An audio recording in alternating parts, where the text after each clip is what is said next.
Setiap awal semester saya selalu tanyakan ke siswa saya, apa cita-cita kalian, apa mimpi kalian. Dan bahkan saya juga tanyakan ini belakangan ini ke sahabat-sahabat terdekat saya, apa sih planning teman-teman, apa sih rencana teman-teman. Dan saya selalu playfully ikuti dengan pertanyaan, kenapa saya nanyain ini? Apakah karena saya bisa mewujudkan semuanya? Well, saya nggak bisa, tapi teman-teman bisa. Kita seringkali gagal dalam mencapai apa yang kita harapkan karena kita takut duluan. Kita diajarkan dari kecil untuk takut. Kita diajarkan untuk takut, kita diajarkan untuk pesimis, mungkin. Sadly to say, but that's the truth. Sorry to say, but that's the truth. Gitu. Jadi kita selalu diajarkan untuk takut duluan gitu. Belum apa-apa kita udah takut gitu. Dan kita nggak pernah mencoba, akhirnya kita nggak pernah mencoba untuk mencapai ataupun menggapai apa yang kita harapkan. Saya mungkin dulu, kalau seandainya saya diberikan kesempatan untuk kembali ke masa lalu, ke 5 tahun yang lalu misalnya, itu saya masih 23 tahun, dan saya katakan ini ke diri saya yang di usia 23 tahun itu, saya nggak akan percaya. Diri saya yang berusia 23 tahun saat itu nggak akan percaya apa yang akan saya katakan ketika saya bilang, ya kamu bakal ke Nepal loh, kamu bakal ketemu Himalaya loh, kamu bakal nulis buku loh, kamu bakal dengan sahabatmu kamu bakal mendirikan komunitas sosial dan kepemudaan loh. Kamu bakal mendapatkan pekerjaan yang diidam-idamkan banyak orang. Kamu bakal memiliki usaha yang stabil, astungkara stabil, dan bahkan berkembang secara perlahan. Kamu bakal memiliki income bulanan lebih dari apa yang kamu harapkan. Kamu bakal memiliki kekayaan lebih dari apa yang kamu harapkan saat ini. Well, it's crazy, tapi it's true. Apa yang saya pengen sampaikan di sini adalah, iya, kita pasti nggak akan percaya. Kita nggak akan percaya dengan apa yang bisa kita raih, gitu, dengan potensi kita, gitu. Kalau kita belum mendapatkan itu, tapi ketika kita udah mendapatkan itu semua, kita juga nggak akan percaya. Ternyata bisa loh. Ternyata saya bisa loh, bahkan lebih dari apa yang saya harapkan.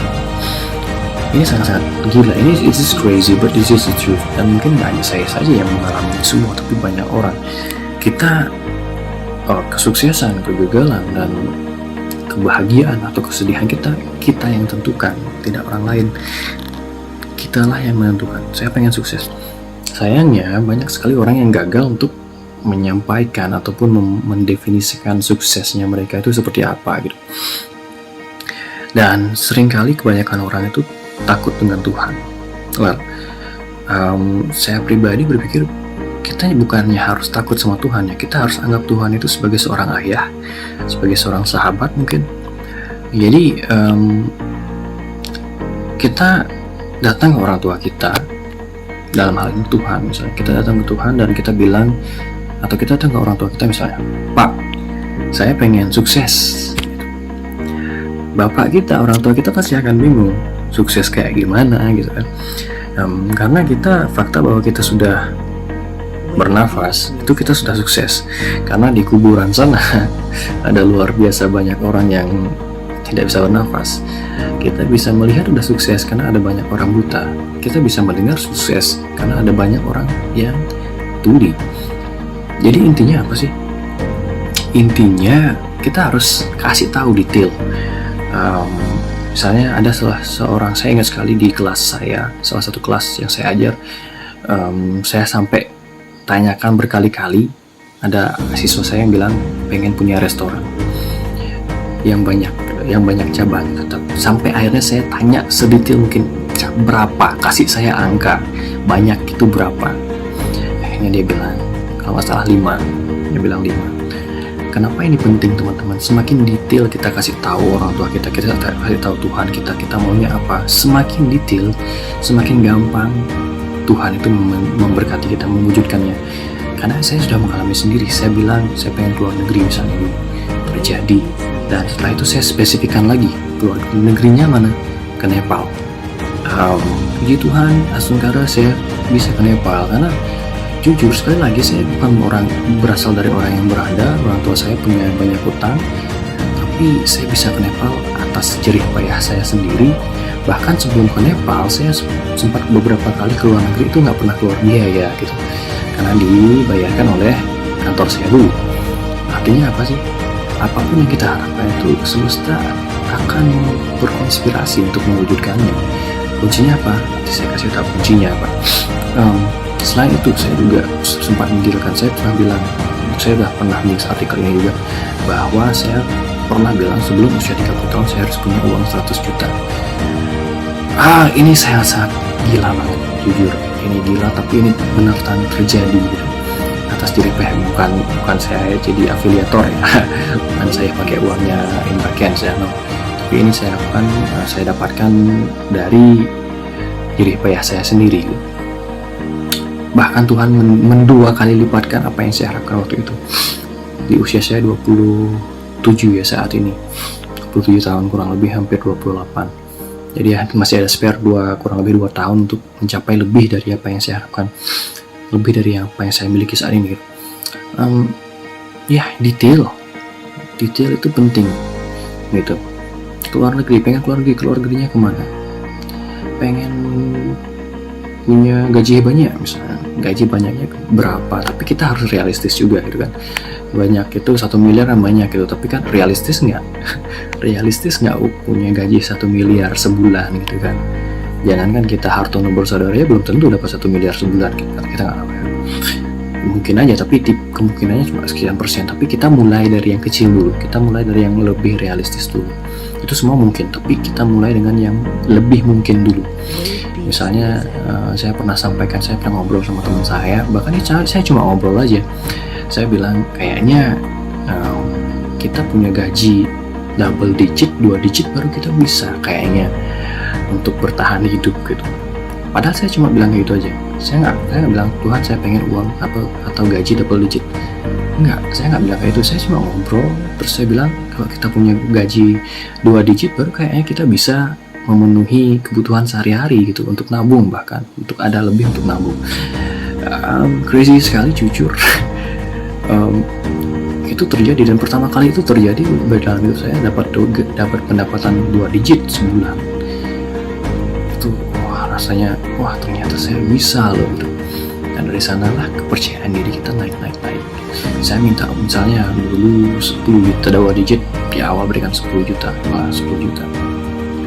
Di tahun pertama 10 juta, setelah itu tahun kedua saya lebih realistis, saya tetap realistis, tapi saya minta lebih lagi kepada Tuhan. Misalnya waktu itu saya lupa, kayak kurang lebih 12 atau 15, saya nggak tahu, saya nggak ingat. Terjadi ya sementara ya, memang saya nggak tahu ke depannya kan seperti apa, saya nggak tahu, bisa aja turun, bisa aja naik, nggak tahu. Yang jelas semakin bertambah tahun, semakin bertambah pendapatan saya sementara. Puji Tuhan, berkat Tuhan semua ya, apalagi dan lain sebagainya ya kan. Nah, tapi ada satu kuncinya sebenarnya. Tadi saya bilang di awal, dan saya selalu bilang bahwa dengan Tuhan, kata kuncinya adalah dengan Tuhan segalanya mungkin. Dengan Tuhan. Jadi kita harus pahami dulu, dengan Tuhan itu maksudnya apa sih? Tuhan itu, yang kita maksud Tuhan itu apa? Jadi Tuhan, kalau saya pribadi secara gamblangnya saya bilang Tuhan itu bukanlah orang, bukanlah benda, bukanlah entitas yang bisa kita lihat atau bisa kita rasakan, bisa kita sentuh, bisa kita cium, bisa kita dengar dan lain sebagainya. Tapi Tuhan itu bagi saya pribadi adalah perasaan, emosi positif. Dan ini juga dibuktikan dalam salah satu penelitiannya David Hawkins, bahwa segala emosi yang kita miliki, dari yang buruk-buruk, dari kayak marah, sedih, benci, malu, takut, sampai yang bagus-bagus seperti kebahagiaan, kedamaian, kesabaran, penerimaan, keikhlasan, syukur, kebaikan dan lain sebagainya, itu punya frekuensi yang berbeda-beda. Jadi semakin bagus emosi kita, semakin tinggi frekuensinya, semakin rendah, semakin buruk emosi kita. Yang paling buruk itu adalah kalau nggak salah rasa malu. Rasa malu itu emosi yang paling kecil frekuensinya. Setelah itu ada rasa malu, mungkin ada kemarahan, kebencian dan sebagainya. Yang paling tinggi itu kalau nggak salah namanya enlightenment. Enlightenment itu apa ya? Pencerahan. Pencerahan itu itu levelnya beda sekali. Tapi kalau kita belum bisa sampai di pencerahan, kita bisa sampai di kasih sayang, kebaikan, syukur, kesabaran, keikhlasan, dan yang emosi-emosi positif lainnya yang bisa kita harness, kita bisa rasakan, kita bisa conceive, kita bisa pahami gitu. Nah, jadi poinnya itu, kunci pertama adalah dengan Tuhan. Jadi dengan Tuhan artinya dengan emosi-emosi positif. Apapun yang kita harapkan bisa terjadi. Itu yang pertama. Nah, yang kedua sebenarnya adalah saya juga baru analisa kembali perjalanan, terutama di perjalanan rezeki saya, perjalanan finansial saya. Saya sadari adalah semakin bertambah, karena alasan kenapa rezeki saya semakin bertambah adalah karena perwujudan, atau alasan kenapa mimpi saya untuk memiliki rezeki yang banyak itu terjadi, karena ternyata selama proses perwujudan mimpi itu yang saya lakukan adalah saya berbagi ke orang-orang. Saya semakin lama semakin banyak berdonasi. Jadi saya simpulkan bahwa tujuan, harapan, cita-cita mimpi kita itu akan diwujudkan Tuhan ketika harapan kita itu memiliki tujuan yang lebih besar daripada diri kita. Misalnya kayak tadi, saya selalu bilang, jangan kita berharap kaya, tapi kita harus berharap kita bisa memberikan lebih banyak kepada orang lain. Ketika kita berharap kita bisa memberikan lebih banyak kepada orang lain, otomatis akan diberikan, rezeki akan lebih banyak datang ke kita ketika kita berharap untuk memberikan rezeki kita itu kepada orang lain.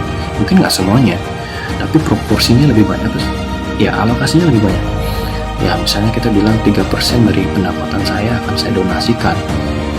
Percayalah teman-teman, ketika kita berpikir seperti itu, misalnya sekarang pendapatannya dari 5 juta, atau ya bilang 5 juta atau 3 juta lah, 3%-nya berarti kan berapa jadinya itu ya, 300.000 kurang lebih ya.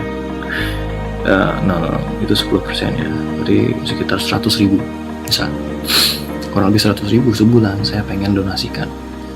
Saya akan donasikan karena itu 3%-nya. Nah, tapi ketika kita berpikir bahwa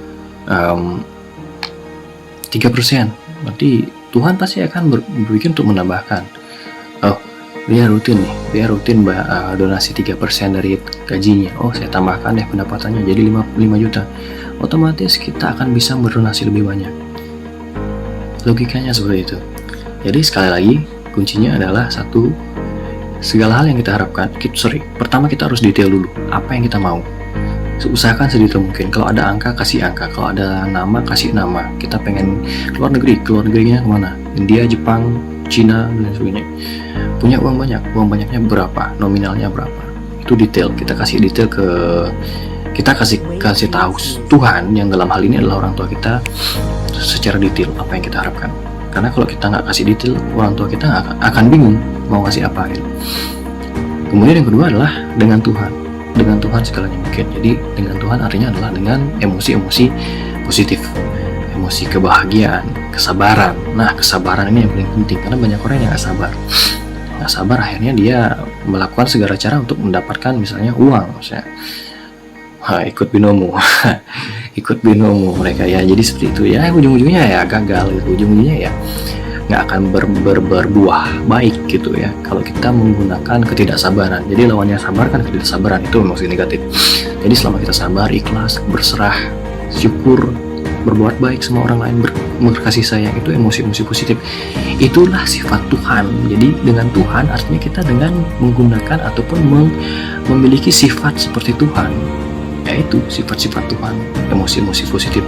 Sedangkan emosi-emosi negatif, kemarahan, kebencian, kesedihan, rasa malu, ketidaksabaran itu adalah emosi-emosi atau sifat-sifat setan gitu. Jadi gampangnya Tuhan dan setan itu ada dalam diri kita. Sekarang kita mau milih yang mana? Kita mau milih Tuhan atau memilih setan? Karena hanya dengan Tuhan segalanya mungkin. Hanya dengan cinta kita bisa menciptakan sesuatu. Dengan ketakutan, dengan setan kita hanya akan menghancurkan sesuatu. rasakan. Saya tahu teman-teman bisa merasakan emosi apa yang teman-teman rasakan.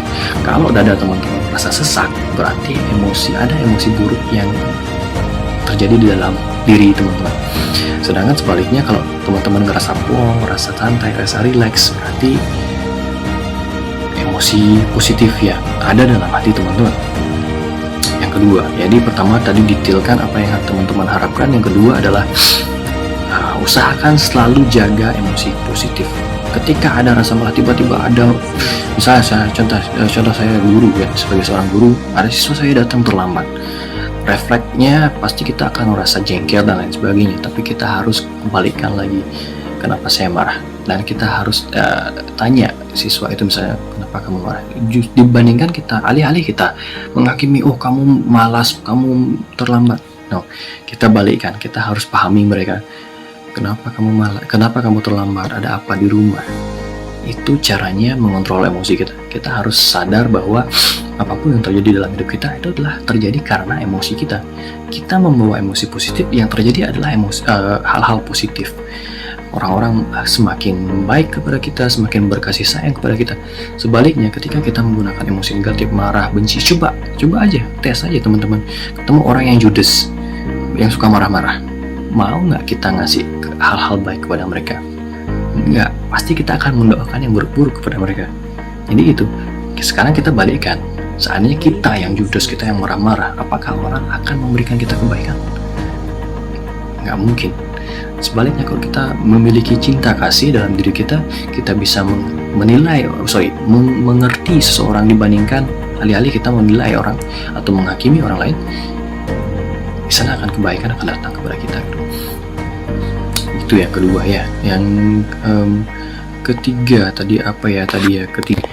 Yang ketiga itu tadi adalah apapun harapan yang kita ingin wujudkan itu harus bertujuan lebih dari lebih dari diri kita. Jadi contohnya tadi, saya pengen kaya bukan untuk diri saya gitu.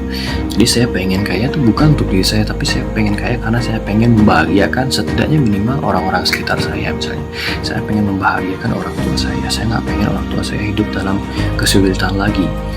Atau saya pengen memberikan lebih banyak kepada keponakan-keponakan saya misalnya, atau saya pengen memberkati orang-orang yang membutuhkan lebih banyak.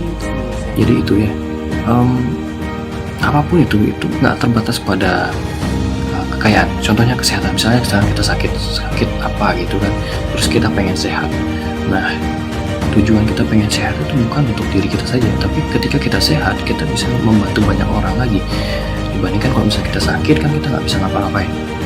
Jadi tujuan dari apa yang kita harapkan itu harus lebih besar daripada diri kita. Harus lebih besar daripada diri kita, harus memiliki tujuan yang lebih besar yang memberkati orang-orang di sekitar kita, memberkati semesta. Harapan kita yang terwujud itu harus memberkati semesta. Misalnya saya punya harapan punya uang banyak, itu diwujudkan Tuhan ketika uang banyak itu saya berkati kepada orang-orang yang membutuhkan. Sebagiannya, nggak semuanya pasti kan. Sama kayak tadi misalnya kesehatan, saya pengen sehat, harapan saya pengen sehat. Tujuan saya pengen sehat karena setelah saya sehat, saya bisa membantu lebih banyak orang, melayani lebih banyak orang. Jadi seperti itu kurang lebih teman-teman. Jangan pernah takut untuk meminta, jangan pernah pesimis dulu di awal. Ya, segala hal itu terasa menakutkan sebelum dicoba, sebelum dilakoni gitu. Tapi ketika kita jalani, saya beberapa kali solo traveling, saya jamin solo traveling itu tidak semenakutkan apa yang teman-teman pikirkan. Saya beberapa kali naik gunung itu tidak semenakutkan apa yang teman-teman pikirkan. Tapi yang penting teman-teman harus persiapkan diri dulu dalam apapun itu. Mental teman-teman harus lebih siap sebelum memulai sesuatu, sebelum mewujudkan apa yang teman-teman harapkan. Semoga video yang panjang dan kali lebar ini bisa membantu teman-teman dalam penemuan jati diri teman-teman, bahwa kita semua satu, kita adalah semesta yang mengalami ataupun merasakan dirinya sendiri. Segala hal sudah dan sedang terjadi saat ini, masa lalu, masa depan, masa kini, segala kemungkinan yang ada di masa depan, segala segala kemungkinan yang ada di masa lalu terjadi di eternal now, di saat ini. Itu namanya kuantum, fisika kuantum. Dan teman-teman bisa pelajari banyak hal lain seperti law of attraction, kemudian 5 dimensi, dimensi 5, dimensi 6, dimensi 9, kuantum, fisika kuantum. Ada banyak hal lagi yang saya pengen sampaikan sebenarnya, tapi nanti kita sambung lagi di video selanjutnya. Semoga bermanfaat. Terima kasih. Salam damai.